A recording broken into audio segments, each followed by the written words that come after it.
Hello everyone and welcome to the program. I'm Sean Okimbalo in Lagos. Last week on the program we engaged two men, one a former senator and the other a serving senator of Kogi West Senatorial District. The former senator Smart Adeyemi is in the camp of the governor Yaya Bello, and Senator Dino Melaya and some APC leaders in the state are asking the governor to resign. The leaders endorsed Senator Dino Melaya at a press conference while condemning the governor.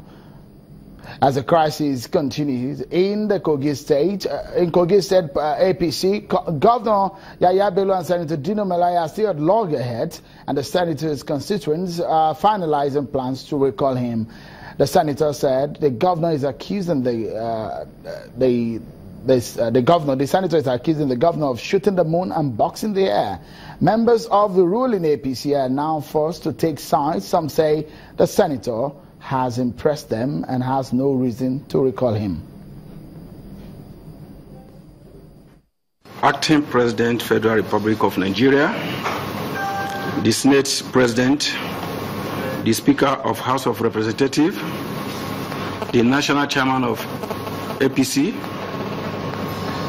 the National Leader, APC, the Single Senator, Member House of Representatives. We are proud of distinguished Senator Dino Melaya.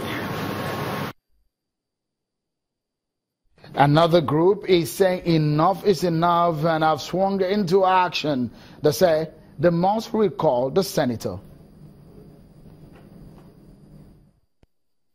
We are expecting a good person who is coming to replace him from now, and we are praying to God. Please, we are expecting all the gardeners to be aware that we are not saved if Dino is still in power.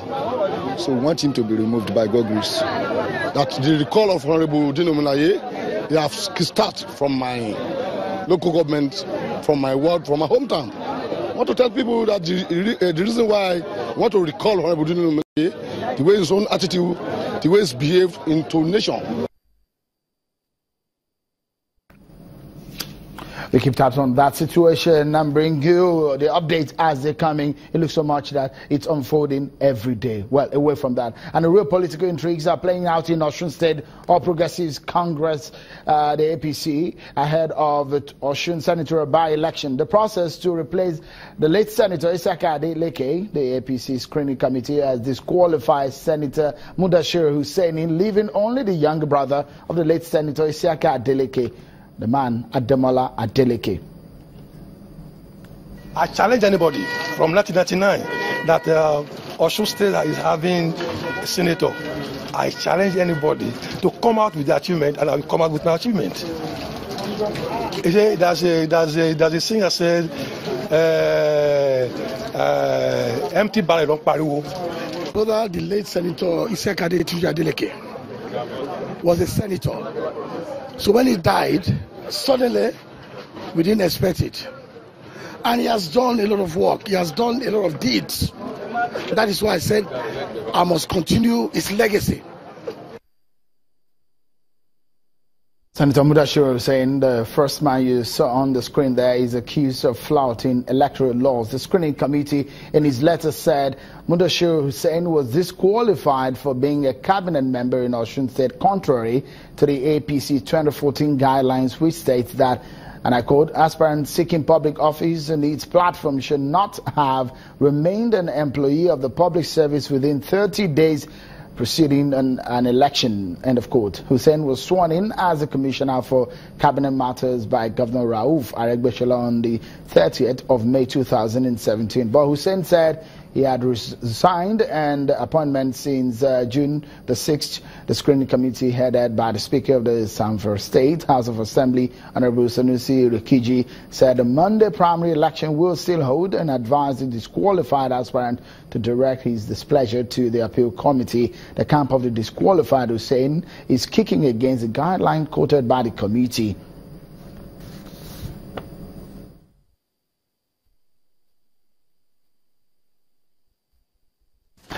Well, now, let's move to one of our major stories of the day. Several states in Nigeria are owing workers' salaries in several months. But some of them claim it's really the local government that are owing. The third tier of government they say is responsible for the salaries of some of these workers. The local government has been an endangered system with series of complexities and perhaps a destructive and defective outlook. Elections for major positions in that tier of government is often flawed by irregularities, rigging, and issues concerning the primaries. Tonight, we'll take a critical look at that tier of government and a way forward. Mr. Yomi Fawahimi, a development and policy analyst, joins us now. Many thanks, Mr. Fahimi, for joining us on the program. First and foremost, that tier of government is supposed to be the closest to the people.